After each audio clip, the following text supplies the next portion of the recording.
یعنی یہاں مکمل طور پر معصومہ کی راجدہانی ہے یہ علاقہ.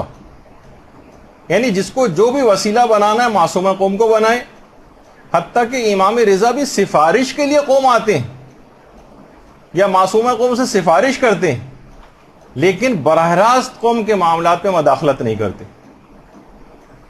خود حجت الاسلام حیدر کاشانی جو وہاں کی مسجد گوہر شاد ہے مشہد کی, وہ یہ فرماتے ہیں کہ عشرہ مجالس ایک دفعہ انعقاد ہوا تھا وہاں پر. تو اسی عشرے مجالس میں ایک مومنہ میرے پاس آئی اور آ کر کہنے لگی کہ میرے گھر میں 2 بیمار ہیں اور میں یہاں ان بیماروں کو لے کے براہ راست ادھر آ گئی ہوں مشہد. رستے میں بہرحال قوم بھی پڑتا تھا لیکن قوم وہ نہیں گئی, اور کہہ رہی جب میں یہاں پر آئی ہوں تو میں نے یہاں پر آ کر خواب میں امام رضا علیہ الصلوۃ والسلام کی زیارت کی.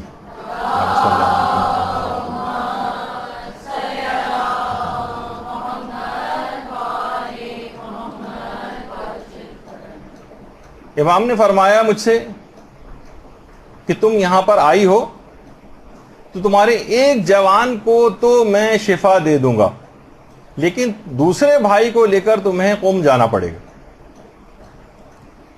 میری بہن کے پاس. اس نے کہا کہ خواب میں مجھے یہ امام آئے ہیں اور یہ کہا. ان عالم دین نے کہا کہ عورت کو باقاعدہ سمجھایا کہ حضرت امام علی رضا علیہ السلام نے شکوہ کیا ہے کہ تم میری بہن کی زیارت کو کیوں نہیں گئیں. یعنی اس قوم سے گزرتے ہوئے براہ راست وہاں آ گئی, لیکن امام نے اس کو پسند نہیں کیا. آپ کو یاد ہوگا ایک دفعہ میں نے واقعہ بھی سنایا تھا کہ جب سعودی عرب کا ایک بادشاہ آیت اللہ بروجردی کے پاس قوم آنا چاہتا تھا تو انہوں نے ملنے سے منع کر دیا تھا, کیونکہ یہ تو وہابی العقیدہ ہے, کبھی کسی قبر کی زیارت پہ کبھی جائے گا نہیں اور میں برداشت نہیں کر سکتا, یہ معصومہ قوم کی توہین سمجھتا ہوں کہ کوئی بادشاہ میرے پاس آئے اور معصومہ کی قبر کی زیارت کے لیے نہ جائے. اسی طریقے سے امام نے بھی اس بات کو پسند نہیں کیا کہ قوم سے کوئی گزر کر آ جائے. کہا کہ ایک کو میں دے دوں گا شفا, کیونکہ بہرحال اتنی دور سے 2 بیماروں کو لے کر آئی ہے, لیکن ایک کو تو لازمی وہاں لے جانا پڑے گا. اور دیکھیے یہی وجہ ہے کہ پیغمبر اسلام کی بھی جو باقاعدہ ایک روایت ہے کہ جو بھی مدینے میں میری قبر کی زیارت کرے اور میرے چچا حمزہ کی قبر کی زیارت نہ کرے اس نے جفا کی ہے, مجھ سے غداری کی ہے. یعنی حضرت حمزہ کی, یعنی یہ طریقہ کار ہے کہ بہرحال جو کوئی وہاں پر جائے اس کے لیے ضروری ہے کہ مدینے جا رہا تو حضرت حمزہ کی قبر پر بھی جائے, جو مکے آ رہا ہے وہ جنت البقیع کی زیارت کے لیے مدینے بھی جائے, جو مشہد آ رہا ہے اسے چاہیے کہ قوم کی زیارت بھی کرے. تو بہرحال اور تقریباً ایک شخص تھا جس کے متعلق تمام کتابوں کے اندر بھی ہے کہ 3 سال سے ایک مفلوج شخص تھا. اچھا اب یہ تو خیر یہ تصویر یہ ان شخص کی نہیں ہے, بلکہ یہ آیت اللہ مہدوی کنی کی تصویر, جن کا بھی کچھ ہی عرصے پہلے انتقال بھی ہو گیا ہے. یہ کافی عرصے سے کوما کی حالت میں تھے اور حرم کے آستانہ قدس رضوی کی باقاعدہ ایک تبرکات حرم سے مس کر کے لے کر آتے ہیں بیماروں کے اوپر. تو کہتے ہیں کہ کتنے عرصے سے کوما میں تھے بالکل بے ہوش, اور جب ان کے اوپر یہ چیز جیسے یہ وہاں سے مس کیا ہوا کپڑا ان کے اوپر ڈالا آیت اللہ مہدوی کنی پر ہاسپٹل میں, اسی وقت انہوں نے اپنی آنکھیں کھول دی تھی اور آنکھوں سے باقاعدہ آنسو بہنے لگے تھے. اس کے بعد پھر ظاہر ہے کچھ عرصے کے بعد پھر ہارٹ اٹیک ہوا اور اس کے بعد پھر دنیا فانی سے کوچ کر گئے. لیکن بہرحال یہ کہ اسی وقت یہ بہت حیران کن بات ہوئی کہ اسی وقت یہ اس طرح کا واقعہ ہوا. ہمارے ایک دوست نے تو باقاعدہ تجربہ بھی کیا تھا کہ ان کی کوئی رشتہ دار جن کے جو اسی طرح کی بالکل تقریباً موت جیسی ان کے پاس یا حالت احتضار والی یا ہارٹ بیٹ تقریباً بالکل نہ ہونے کے برابر ان کی ہو رہی تھی, اور اس وقت انہوں نے ان کے کان میں سورہ یاسین کی تلاوت جو ہے اپنے ایئر فون کے ذریعے لگا دی. تو ایک دم سے اسی وقت تیزی کے ساتھ ہارٹ بیٹ جو نمایاں ہو رہی ہوتی ہے مانیٹر کے اوپر, اسی وقت اس کے اندر تبدیلیاں نوٹ کی گئی فوری طور پر. تو بعض اوقات دیکھیے ان تمام چیزوں کے اندر بہت تبرکات کے اندر بہت ہم لوگ کیونکہ مادیات کے پردے اتنے ہو گئے ہیں, شکوک و شبہات اتنے بڑھ گئے ہیں, اصلاً دیکھا جائے تو عقیدے بھی بہت کمزور ہو گئے, اس وجہ سے ہم لوگوں کے ساتھ یہ چیزیں پیش بھی نہیں آتی ہیں. تو بہرحال میں اس مفلوج کی بات بیان کر رہا تھا کہ جو 3 سال سے مفلوج تھا، اور وہ اسی حرم میں شفا یابی کی نیت سے باقاعدہ دعائے توسل میں بھی شریک ہوتا تھا، لیکن بہرحال اس کا فالج صحیح نہیں ہو رہا تھا۔ ایک دن اس نے امام رضا کی زری کے پاس آ کر گویا شکایت کی کہ مولا آپ غیر مسلموں کو بھی محروم نہیں کرتے، میں آپ کا شیعہ ہوں، آپ مجھ پر توجہ کیوں نہیں دے رہے ہیں؟ مولا آپ مجھ کو جواب دیں، یا تو مجھے جواب دے دیں یا پھر میں قوم جا کر آپ کی بہن سے آپ کی شکایت کروں گا۔ دیکھیے بہت بڑی بات ہے، بہت سے ہم لوگوں میں یہ بالکل اس بات کی کہ ہمارا کتنا بھی خدا نخواستہ نقصان کیوں نہ ہو جائے، اس قسم کی کوئی ہم لوگوں کے اندر ہمت نہیں کہ ہم امام سے یہ بات کہہ سکیں، لیکن بہت سے لوگ، ہر شخص کے احوال الگ ہوتے ہیں، طریقہ کار الگ ہوتا ہے۔ کہا میں مولا میں آپ کی شکایت کروں گا آپ کی بہن سے جا کر، اور پھر میں ان کو وسیلہ قرار دوں گا۔ وہ کہتا ہے مفلوج اس کو گھر دوبارہ لے کر آئے وہاں سے زری سے، کہہ رہا ہے میں گھر آ کر سویا تو میں نے خواب میں معصومہ قوم سلام اللہ علیہ کی زیارت کی۔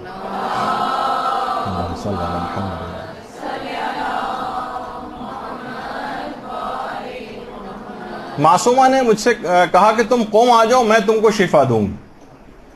میں نے کہا کہ معصومہ آپ مجھے شفا یہیں پر دے دیں۔ معصومہ نے کہا نہیں تم کو قوم آنا پڑے گا۔ بہرحال کہنے لگا کہ میں اپنی کوششوں سے بہرحال قوم پہنچ گیا، اور وہاں میں ویل چیئر پر کمبل اوڑے زری کے قریب ہی بیٹھا سو گیا ویل چیئر پر۔ تو میں نے دیکھا کہ سبز مقنے میں سبز رنگ کا مقنا تھا، معصومہ قوم علیہ السلام اللہ علیہ ان کی میں نے زیارت کی۔ اللہم صلی علی محمد و علی محمد۔ دنوں کے اعتبار سے اس دن عید کا دن بھی تھا، اور کہا کہ تمہیں قوم آنا اللہ مبارک کرے، میں نے تم کو شفا دی ہے، اٹھ جاؤ اب تم کو کوئی بیماری نہیں۔ میں نے کہا کہ معصومہ میں مفلوجوں میں کھڑا نہیں ہو سکتا۔ معصومہ نے مٹی کے پیالے میں کوئی مشروب مجھے دیا، میں نے اس کو پیا، اسی وقت میری آنکھ کھل گئی، دیکھا کہ میں نے اپنے پاؤں میں حرکت کو محسوس کیا، اور اس کے بعد میں فوراً اچھل کر کھڑا ہو گیا۔ وہ دن عید کا دن تھا، عید کے دن معصومہ نے مجھے صحتیابی کی عیدی عطا کی، اور باقاعدہ یہ جو کرامت ہے آستان مقدسہ میں باقاعدہ اس مریض کی تصویر کے ساتھ، اس کی آڈیو کیسٹ کے ساتھ، اس میں اس نے سارا حال بیان کیا ہے، باقاعدہ وہاں پر محفوظ بھی۔ آیت اللہ سید جعفر میر عظیمی، انہوں نے باقاعدہ ایک کتاب لکھی ہے، بارگاہ فاطمہ معصومہ تجلی گاہ فاطمہ زہرا۔ روایت کے اندر بھی اس میں یہی آیا تھا نا محمود مرشی میں کہ وہ تجلی گاہ ان کی قبر کو قرار دے دیا گیا حضرت زہرا کی، باقاعدہ اس پہ کتاب لکھی ہے انہوں نے، اور اس میں آیت اللہ فاضل الانکرانی کی یہ بات نقل کی ہے۔ دیکھیے آتھینٹک ذریعے سے آیت اللہ جعفر میر عظیمی نے اپنی کتاب کے اندر آیت اللہ فاضل الانکرانی کی بات لکھی ہے کہ آیت اللہ فاضل الانکرانی فرماتے ہیں کہ ایک دن میں حرم معصومہ قوم میں زیارت کے لیے گیا، اور میں نے جا کر زیارت پڑھی، اور اس کے بعد کہا کہ معصومہ مجھے آپ سے کوئی دنیاوی حاجت نہیں، فقط اتنی عنایت آپ مجھ پہ کر دیں کہ مجھے آیت تطہیر کے اسرار کا علم عطا فرما دیں۔ دیکھیے کہ ہمارے معیار بھی تو ہونا چاہیے نا کوئی دعاؤں کا۔ میں نے پچھلی مرتبہ بھی کہا تھا کہ ہم ایک لحاظ سے دعاؤں کا معیار بھی گھٹیا ہو گیا۔ بہرحال آیت تطہیر کے اسرار اور رموز مجھے عطا فرما دیجئے۔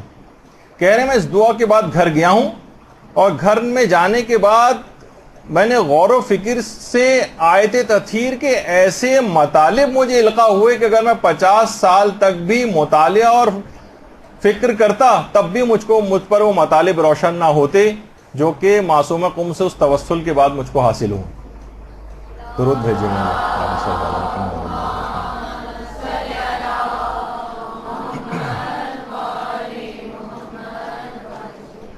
اندازہ کیجئے کہ علماء کا کہ انہوں نے کیسے کیسے فیوز حاصل کیے۔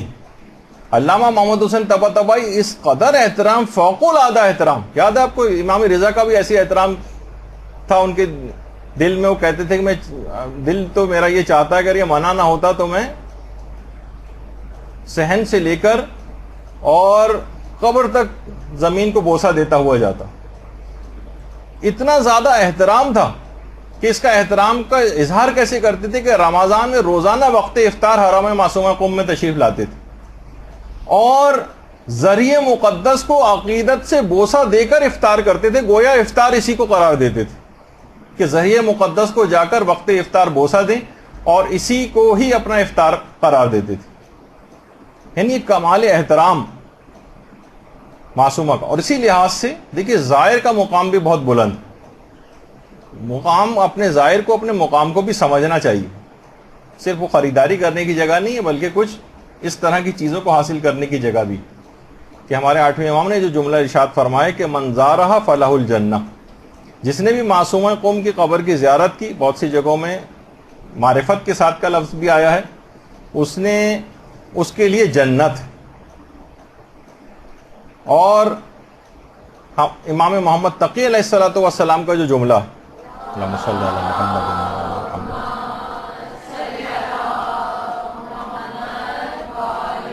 جس نے بھی قم میں ہماری پھوپھی کی زیارت کی اس کے لیے بھی جنت، اس کے لیے جنت.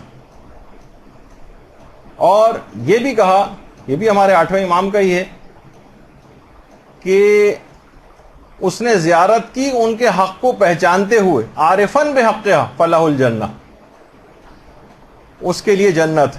اور عارفن کے معنی میں نے پچھلی دفعہ بھی بتایا تھا کہ ان کو ان کی اطاعت کرنا، ان کے فرامین کے مطابق چلنا، جو اس طریقے کار سے زیارت کرے گا اور اس دماغ میں رکھتے ہوئے ان کی پیروی کا ارادہ کرتے ہوئے، اس کے لیے جنت.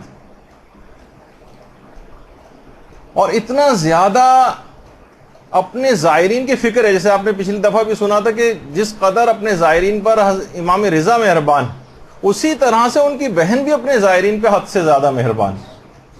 آیت اللہ مرشی نجفی فرماتے ہیں کہ ایک دفعہ میں سونے کے لیے لیٹا ہوا تھا، اچانک سے بی بی معصومہ قم سلام اللہ علیہا میرے کمرے میں تشریف لائیں. بہت سارے واقعات ہیں آیت اللہ مرشی نجفی، 60 سال ایسے ہی تو نماز شب سے بھی پہلے حرم کے دروازے کھلنے سے پہلے جا کر 1 گھنٹہ بھر پہلے جا کر بیٹھے ہوتے تھے اور پہلے ظاہر ہوتے تھے. کہہ رہے میں سونے کے لیے لیٹا تو اچانک دروازہ کھلا اور بی بی معصومہ قم میرے کمرے میں تشریف لے آئیں، کیونکہ وہ رشتے میں میری پھوپھی بھی ہوتی ہیں. علم الانصاب کے بہت بڑے ماہر تھے آیت اللہ مرشی نجفی. تو انہوں نے آ کر کہا سید شہاب اٹھو، نام تھا سید شہاب الدین مرشی نجفی، اصل نام تو ان کا شہاب تھا. کہا کہ سید شہاب اٹھو، حرم میں میرے زائرین سردی سے جاں بحق ہونے والے، فوراً جلدی جاؤ اور انہیں بچاؤ. بلا تعامل میں اٹھا اور روانہ ہو گیا. حرم کا جو شمالی دروازہ ہے میدان آستانہ میں، وہاں میں نے دیکھا کہ کچھ ہندوستانی اور پاکستانی زائرین سردی سے ٹھٹر رہے ہیں اور برا حال ہے. میں نے فوراً دروازے پیٹ پیٹ کر خدام کو اٹھایا اور ان سے دروازے کھلوائے اور اس کے بعد زائرین کو اندر لے گیا، جہاں جا کر انہوں نے سکون کا سانس لیا. حرم کی وہاں قوم کی شدید ترین سردیاں، برف باری اور اس زمانے کے حالات، جب یہ آیت اللہ مرشی نے جو ہے اس چیز کو بیان کیا تھا، اس سے آپ اندازہ لگائیں کہ معصومہ قوم جو خود تشریف لے آئیں مرشی نجفی کے پاس اور ان سے کہا کہ فوراً جا کر میرے زائرین کو ان کی جان بچاؤ. اسی طرح سے جو کتاب ودیعہ آل محمد صادق انصاری کی، اس میں انہوں نے لکھا ہے کہ مسجد امام حسن عسکری جو ہے وہاں پر قم میں، اس کے پیش امام تھے آغائے روحانی. وہ کہہ رہے ہیں کہ میں سردیوں کے شدید ترین سردیوں کے دن تھے اور میں سو رہا تھا، میں نے خواب میں معصومہ قوم کی زیارت کی. معصومہ قوم نے کہا کہ فوراً اٹھو اور میناروں پر جا کر چراغ کو روشن کرو.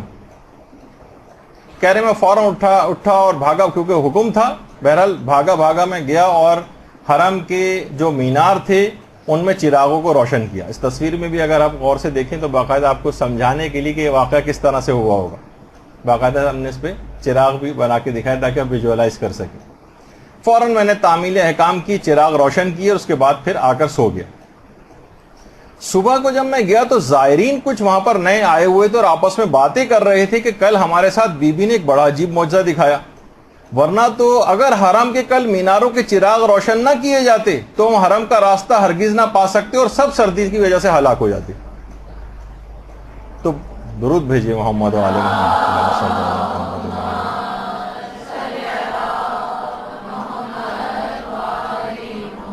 یعنی اتنا خیال زائرین کا، معصومہ کو لگتا ہے زائرین کے لیے ہر وقت فکر مند رہتی ہیں. نہ جانے کتنے ہی واقعات اس طرح سے پیش آئے ہیں کہ جس کے اندر زائرین کے ساتھ خصوصی لطف و عنایت اور کرم، کبھی اپنی خادماؤں کو بھیجتی تھیں آیت اللہ مرشی نجفی کے پاس، کبھی خود تشریف لاتی.